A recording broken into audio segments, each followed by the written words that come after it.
The stage is set for the Global Rallycross Championship on ESPN. Well, let's take a look at the Royal Purple starting grid for this heat, Jen. Sverre Isaksson on the inside, Thomas Heikkinen in the middle, and Scott Speed on the outside there. Too bad we're not seeing Sandell, but boy, those guys were thrashing to get a motor, and maybe we'll see him for the LCQ. Really interesting, as Alyssa was saying, that the inside line is where Thomas Heikkinen is sitting, and we saw in the earlier heats that there was a lot of pinching going on for that middle car. So if you don't get out there really quick, that might not be a smart place to be. Very tough place to be in the middle. It's hard to pick any position on this track. You go inside, you got to defend your line, the guys might squeeze you. You go in the middle, you get pinched. Here we go, and they go green. We are racing. We're off. Who gets the jump? Well, looks like Heikkinen is going to make it first to that corner, but Sverre Isaksson gives him a little nudge. That was an aggressive move from Sverre, getting his nose underneath Heikkinen, but it actually just pushed him a little further out front, I think.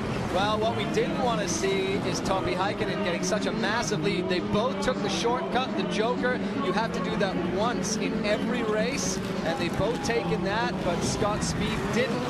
So here we go, Tommy Heikkinen in the lead, Sverre Isaksson chasing his down, and then Scott Speed.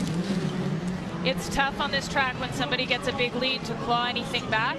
It's reasonably narrow, and the ruts in the dirt make it very difficult to pass. And so far, Heikkinen just starting to pull away from Sverre Isaksson, and Isaksson looks like he's in a little bit of trouble. Looked like he was pulling off the course there.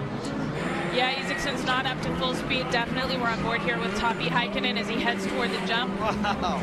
That jump's interesting. They've got to brake a little bit going into it. It's got a big kick on it, and they're sort of being shot straight up into the air. So they've got to be careful or they can do some front-end damage. And in this first heat, that is nicely groomed dirt. There are no gigantic ruts in there, but we saw through some of the heat races that it really, really did get deep. And now Scott Speed is ahead of Sverre Isaksson. Not sure why Isaksson pulled off to the side there. You know, Isaksson's been having a little bit of car trouble today as we're on board with him, and we see all that water on his windshield. Maybe he's having some visibility problems. But look at that. Scott Speed then took the joker. That allowed him to get a big jump on Isaksson. So Speed comfortably in second place. 2 will transfer immediately through to the finals from this round. So that puts the ex-Formula 1 racer Speed in a fantastic position behind Tommy Heikkinen. And we've seen Speed struggle a little bit on these courses where the track is very inconsistent, and this is one of them. So that was a bit of luck there for Speed. Here again on board with Heikkinen. Look at this quick left and right over this jump, which has proved a bunch of trouble for some racers, because we saw some guys, when this jump gets worn out, they really fly skyward and into the front end. They do. Their strategy and technique in every corner here. There we have Tommy Heikkinen. You can see on board how busy his hands are as he steers, feeds in the steer and the counter steer through the corners, going up through the gears, gearing down as he gets into this corner around the hairpin, and now he'll get up some good speed as he comes to the gears. That's 4th. You can see the number in the middle of the dashboard coming into the chicane. Just flicks through that chicane. It's amazing how much control they have over these cars when they're on such uneven terrain. All over this course, there are these gigantic rocks from the road base that's laid down there. That's because it drains so well. But Tommy Heikkinen having no problem here in Atlanta. And Scott Speed, the RDO car that we're seeing in the center of the screen right now, he is doing pretty well, I think, with these conditions. Not his forte, and I think he's putting in a good lap. Sverre Isaksson is charging hard, trying to catch up to Speed, who had to jam on the brakes there. As we see the white flag, that means they're heading into their final lap.